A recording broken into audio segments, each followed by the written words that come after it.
ఇలాంటి వీడియోని మీరు కూడా మీ ఫోన్లో చేయాలంటే ఈ వీడియోని చివరిదాకా చూడండి. ఈ వీడియోలో ఒక అమ్మాయి హఠాత్తుగా కింద పడిపోయింది. తర్వాత ఆ అమ్మాయి పైకి లేస్తుంది. కానీ అది ఆమె కాదు, ఆమె సోల్. ఆమె శరీరం ఇంకా కిందే పడుకొని ఉంది.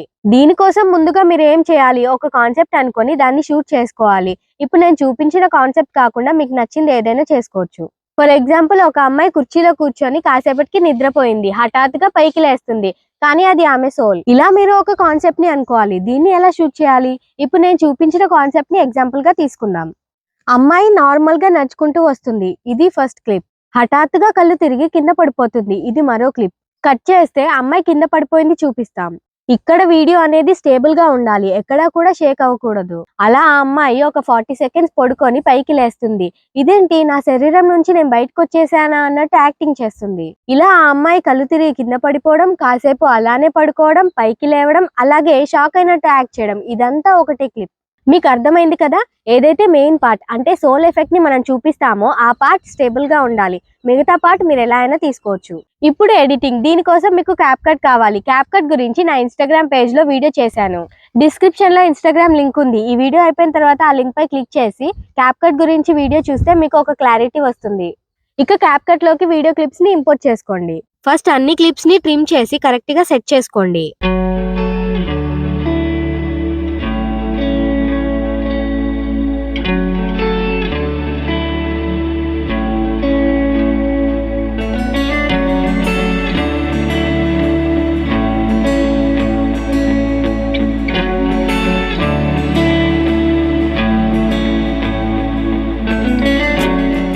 ఇప్పుడు మెయిన్ క్లిప్ ని ఎడిట్ చేయాలి. 30 సెకండ్స్ అలా పడుకొని పైకి లేస్తుంది కదా, దీన్ని స్టార్టింగ్ లో కొంచెం ట్రిమ్ చేయాలి లాగ్ లేకుండా.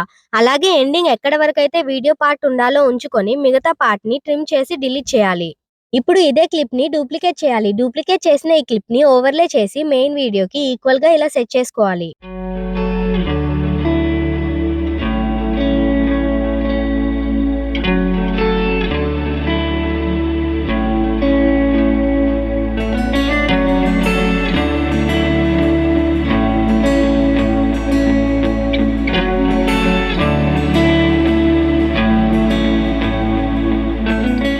తర్వాత ఓవర్లే వీడియో పై క్లిక్ చేసి కట్అవుట్ లోకి వెళ్ళి వీడియో బ్యాక్గ్రౌండ్ ని రిమూవ్ చేయాలి.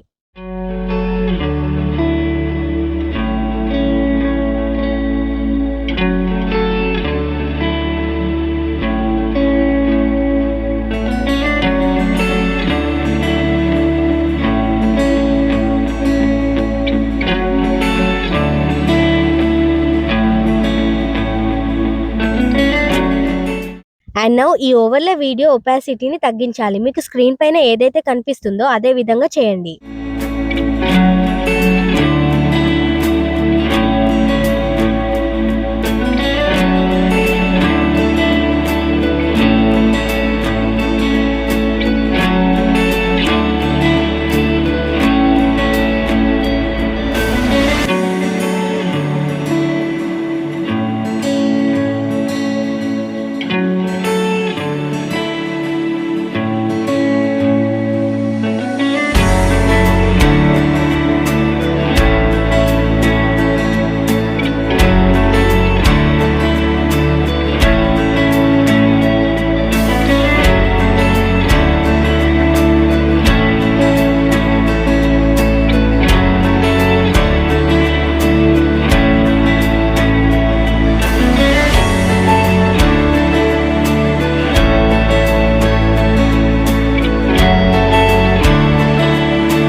మీకు అర్థమైందని అనుకుంటున్నాను. ఇలాంటి వీడియోస్ ఇంకా తీసుకురావాలంటే మీ సపోర్ట్ నాకు కావాలి. దానికోసం మీరు చేయాల్సింది ఈ వీడియోని లైక్ చేసి షేర్ చేయడం అండ్ సబ్స్క్రైబ్ చేసుకొని ఫాలో అవ్వడం. Thank you.